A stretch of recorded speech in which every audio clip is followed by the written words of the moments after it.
Vâng rồi. Tao thì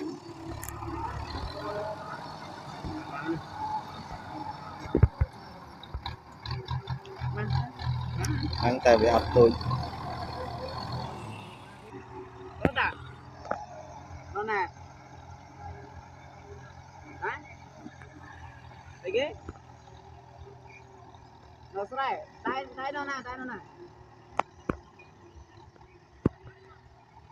mò bị sao có bánh chô cả anh hàng cao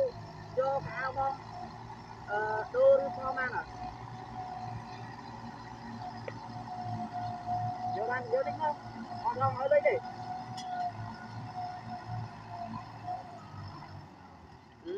hàng chuột để sao để chúng ta lâu lao vậy học đi lố còn gì ta chứ cái lên bọc tôm này hàng chương bọc hàng cái bọc tôm tích nhỉ hàng cái tích nhỉ miền được kho đi kho đang đô thứ đi con đô thứ đi bạn đang tìm thế là hai hai còn ha nghĩ vô cái bán này ấy đi họ bọc mau bọc cả chú ấy mau đó là bong pro nhom đô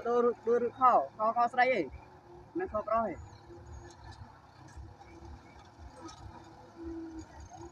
anh đâu sấy ở mưa video lo anh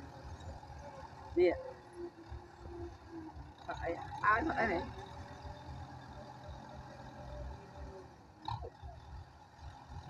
bây giờ bảo telegram bảo này là mua nào không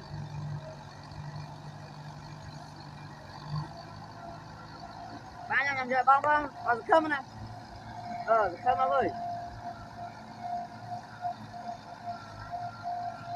apa aja penang no